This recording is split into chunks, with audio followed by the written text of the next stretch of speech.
inaa qalbiga ku qabatid inuu jiro cunug Soomaaliyeed oo caawa aan cashaynin, saaki aan quraacanin, maanta duurka aan qadaynin, berrina aan waxba meel u oolin. waxaa qalbiga ku haydaa hooyada cunugaas dhashay oo ayadana sidaas si ka daran ah.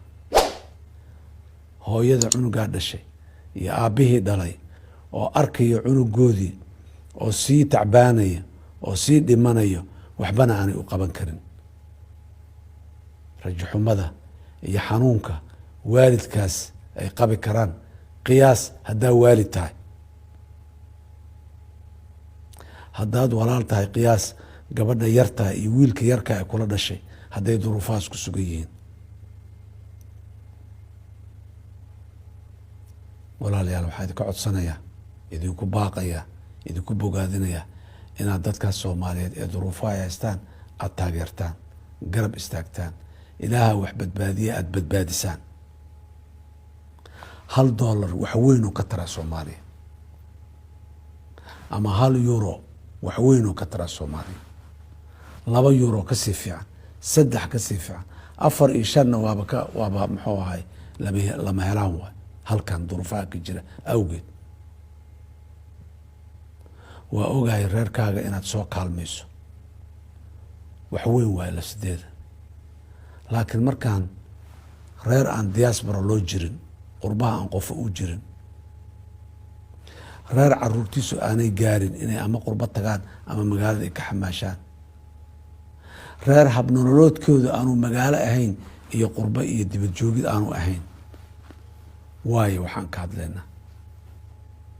maalin dhaweeto markaan soo maray Baydhabo oon dhex istaagay xerada barakacyaasha, aad ayaan u calool gubtay duruufta meesha taallo iyo dadka meesha joogaaye dad sharaf badan say u yihiin iyo duruufaha ay ku sugan yihiin oo aanay jeclayn laakiin lagu kalifay. abaaraha iyo cimilada isbedeshay iyo ka sokow cadowga nabadiidka al-shabaabaa ku kalifay dadku inay soo cararaan. meeshoodaa gargaar loogu gey kari lahaa, inta kaamkan lagu siiyo hadda meeshoodaa loogu gey kari lahaa. nimankaas cadowga ayaa hor istaagay, markaasaa qaarkood 100 kilomitr soo lugeeyeen si ay meeshaas usoo gaaraan, nafta ula soo gaaraan. duruufo adag ayaa dadka Soomaaliyeed meel kastoo joogaan. Baydhabo waa tegay, waa soo arkay, laakiin meelo badan oo aanan tegin oon soo arkin oo sida ahaa jira. galabta riboora la isiiyey 7,700,000 oo qof oo Soomaali ah baahi inay qabaan, baahi weliba zaa'ida inay qabaan. ilaa 1 milyan iyo hadda 280,000 ayaa la sheegay oo already gaartay mustawihii oo majaacada. haddii aanan dadkeenna intaan u gurmano caalamkana u galno aanan badbaado u helin, waxaan ka badbaadi dadka fakrina kama saari karna laakiin waxaan ka badbaadi karnaa macaluul, heer macaluul inay gaaraan ayaan ka badbaadi karnaa. macaluushaan ka celi karnaa, dadaal haddaan geysano macaluushaan ka celi karnaa. baahida way jireen, laakiin beri fiicanaa jirto. beri roobaa di'i doono haddii alla yiraa, webiyadaa biyo keeni doono, beerihiyaa dib loo tacbo doona, amni lagu tacbada ayaa imaanaya haddii alla yiraa. xoolihii ayaa dib u darari doona oo maxaanku irahdaa intii noolaatay oo nooloo naf la gaartaa baxsan doonto. ma gaarsii karnaa maalintaas dadkeena? maalinta fiican ee soo socoto oo aan huba inay soo socoto. ilaan horaa ilaahay wuxuu laa taqnituu min raxmat illaah, kamaa naanquusan raxmada ilaahay. way imaanaysaa, roobabku way di'i doonaan, webiyadu biyay keeni doonaan, beeruhu mar kale way noo bixi doonaan, xooluhu way noo darari doonaan. maalintaas ma gaarsii karnaa dadkeena?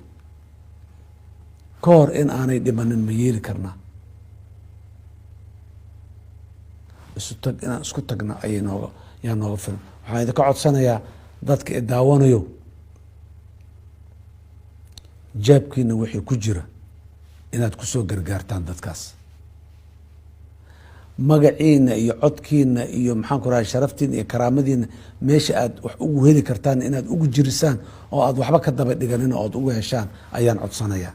dowladaha aad la joogtaan, siyaasiyiinta adinka idinku matala baarlamaanada aad joogtaan, shirkadaha aad u shaqaysaan, dhammaan raad ayaad ku yeelan kartaan. waad dareensiin kartaan dhibaatada dalka ka jirta intay la eg tahay. xilligii gurmadka, xilligii badbaadada la joogaa. 100,000 kun yaanay naga dhimanin walaalayaal. ilaaha wax badbaadiyo, dadaal aan ku badbaadina dadkeena aan la nimiday. ilaahayna dadaalka aan nimaado noogu naxariisanaya. fariintayda labaad intaasay ahayd, waana ka mahad celinaya.